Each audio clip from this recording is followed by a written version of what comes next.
Priya. Hello. If you were mentoring a really charming and handsome student that wanted to make a YouTube show, if they were interviewing their mentor, what's the first question that you would ask them to ask? Where is this content going to be shown? Titles. Today we've got Mum of Two, host of the Bounce Back Mum podcast, presenter, and my teacher, Priya Chauhan. Hey. Hey, where is this going to be shown? This, I don't know, maybe YouTube or maybe do some Instagram shorts to just create some engagement. Loads of places, TikTok, lots of places that you can share it, yeah. You've got 10 seconds. Come up with a viral idea. Okay. Oh my God. Nice. A viral idea could be a baby trying new foods and the reaction of a child eating new foods. That's a good idea. Yeah, really good for obviously a very niche audience, being mums and people that are weaning. Yeah. And just understanding what their child might, how their child might react to different foods. So that might be something. And I literally just thought of that right now. So is that's anyone something, doing that? I don't know, maybe. But where can we get a baby? I know a few. Yeah. Yes. Yeah. The thing about virality is about understanding your audience, about understanding what they would find interesting to see. Sometimes it happens accidentally. You'll find some content creators that will create something and then realise actually there's a real pull for this kind of content and they end up going that direction, and that makes sense. So sometimes it's really unpredictable about what would go viral, but once you understand what your audience would appreciate, that's when you... That's why you was able to come up with something so quick there, because you know what your audience is. That's and it. They're probably like baby eating things. Why don't you do that? Yeah, why not? That's probably good. Teach you. Yeah. Baby food. Absolutely, yeah. Just when kids are a bit older now, they just throw the food back at me. I'll keep an eye out for some babies and maybe we can try it out. Just to get like consent from the mother. Bounce back, Mum. What does it mean? It's not about bouncing back. When people, go through some form of adversity or give birth or whatever that trauma is in your life, you don't bounce back to your old self. You just get up into like a new self. So it's bounce back, Mum. So it's not actually bouncing back. Air quotes. Bounce back. Yes. But really you're adapting into something new. Absolutely. Yeah, you're a whole new person when you give birth. Absolutely. You're not the old person. And I think people need to stop bouncing back or thinking they need to go back to their old self, because it's not really about that. It's just about, it's a new chapter in your life. Embrace it. Comes with highs and lows. The more people understand that you're not the same person before you had children, the less shocks you'll have when you enter early motherhood. The podcast is essentially a place that we discuss matters that affect parents, but in a very sort of data and research driven format. So it's not just me rambling on about being a mother, but it's in fact about real news and policies and it's really up to date then. Well, trying to be, monthly podcast. It's not weekly. Who's got the time anyway for a weekly one? You've got a new kid. Exactly. What's a month? It'll take you that. Needs to change. It'll take you that kind of length to get through a podcast, early motherhood anyway. So the first episode was about birth trauma. So really taking it back to the first steps of motherhood, really. That experience of giving birth and actually carrying a baby. Just some of the experiences mothers have when they have a child, and it can be quite life-changing, physiologically and psychologically.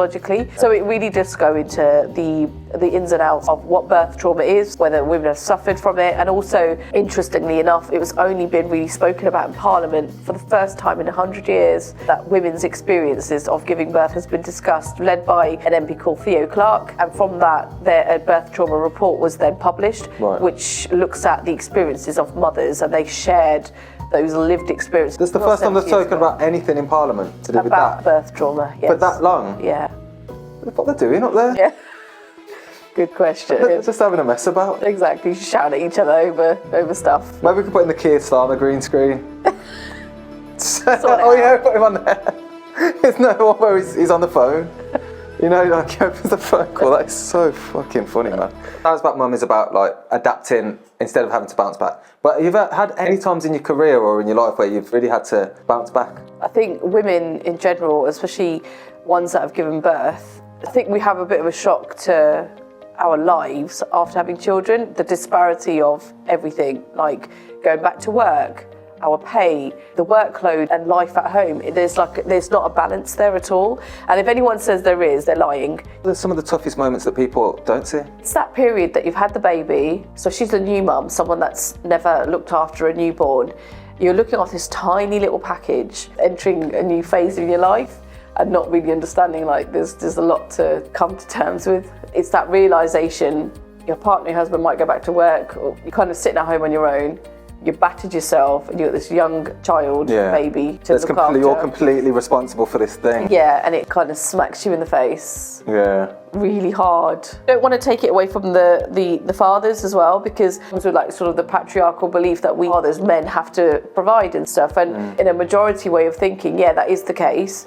You know, the man will have to work more, you know, when the mum is looking after the baby. The great thing about life now is that women and men can swap. So the man can have some of the time, the woman can have some of the time. That seems better. You can swap. There's a lot of things that a man can't provide a baby, like breast milk. So. The man's breastfeeding, then yeah, something's gone wrong. Yeah, that's another episode. Have you ever had any on-air disasters? Absolutely, all the time. I was asked to interview Tory Burch. Tory Burch is a huge global designer. The unique thing about this interview was it was an exclusive. I believe it was the opening of her store, and it was a launch of a new bag.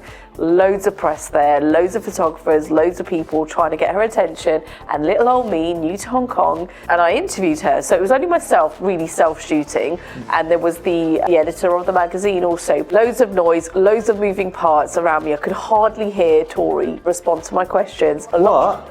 Yeah, it was literally like that. And I think I was just shouting in her ear. So that was another thing that I learned. Just say, look, we can't do it here. We need to go somewhere else. To have that bravery. So that was like my first lesson learned. I did the shoot. Everything was lovely. Got my takeaways, as in my Chinese and as in my footage takeaways. Went home really happy to put my memory card into the reader, and no sound. Oh, there was no sound. I still cringe at this moment. It was horrendous. I was so disappointed because it was such an important point in my career, especially going into Hong Kong. Yeah. Being around all these really influential people and not pressing record. It was just. What did you do? I just had to make a really good video, music and sound, and I used a lot of After Effects to really showcase the bag that was made. Who's the worst student you've ever had? Oh. Sorry, who's your least favourite student in our class? Oh, don't say that! Okay, just worst student experience. You know what, there isn't one. As long as like someone turns up and gives it their all. All right. I'm a recent trainer, recent teacher, if you may. Having come from education myself, as in being the student, I have a profound respect for teachers now, only because of the effort that goes behind the scenes to bring a lesson to life. There isn't anything more joyful as a person that's creating something to see how it benefits others. So when you start seeing things kind of take shape and advice is being taken on, it's a really nice thing. It really is. Maybe it comes with age as well, like the appreciation of knowledge and people that are giving knowledge. You said without I use this power only for good. Without getting deep, I'm so sorry. Yeah, no, that's okay. Get deep if you want. Dogs or cats? Dogs, oh, I used to be a real cat person. I've only ever owned cats. However, they are quite horrible. They're not loyal. Horrible That's creatures. Why? I'm allergic to them. Oh, fair enough. And it's not just that. I just don't like them very much. Got all these feral cats outside my house. You don't kick them or anything, do you? Of course I don't. Just throw stones at them. Oh God. Well, that's right then. It's got these feral cats outside my house. I had this like meowing from outside. It sounded like a kitten. I don't really like cats, but I thought, all right, it's a kitten. Maybe I'll drop it a bit of milk. I don't know. But if I was in a good mood, and I opened the fucking door, and there's about 8 cats there. There's like 4 big cats, 3 little cats, and they're all meowing at me. And I got bit by one when I was a kid. Oh no! So you've got that childhood trauma that's kind of like through. Yeah. I get that. Yeah. I had a fight with a cat. Oh and a cat. no! You're the interviewer. Okay. For 30 seconds, ask me something crazy. What's your guilty pleasure? I really like watching those alpha male videos. In one recently, going around. There's this geezer and he's like, how to sit down, and he's like, don't sit like this. Okay. Let the chair serve you. And then he just sits down again like that. Oh man, I love and I hate to cringe. That kiss at first sight, there's a really good one of that. What's the best way to sit as an interviewer? Let me just... No. Yeah, no, it's like shoulders back, square to the camera, shoulders square, and face tilted towards the interviewer or whoever's asking the questions. Okay, great. What is the biggest mistake that small content creators make? People that do well are consistent. That is the key to success. So not do people's heads in though, if you're posting all the time. You're giving them stuff they want to see. You know your audience, you know what they want. Yeah, my audience at the moment is just people that I know. Yeah, but you'll grow it. Yeah. Like, you'll grow your audience dependent on obviously the right keywords, the right kind of content, as in like the right objects that you're bringing out in your interviews. That will fall in the laps of the right audience. Right. So people that hate cats, Yes. like dogs. Yeah. Oh yeah, any preference on the background? Oh, I'd love to be on a beach right now. A beach, we did a beach last time. Oh God. Let's go for a film set. Film set. Yeah. Well, we've actually been on a film set this whole time, why so not? great. Make it real. If you wanted to get 10,000 followers from 0 in 30 days, how would someone do it? We'll just be specific on one form, one audience, instead of like trying to like stick to everyone. Yeah. And maybe just have a really, really niche subject that you want to talk about or share, or have some form of narrative that you want to get out there. Yeah. And then there will be people that will draw to that content. To go specific. Go really, really niche, really, really niche. That's probably like your best way to sort of get a quick kind of injection of people. I wonder what could be niche about. I guess we'll never know. Indecision.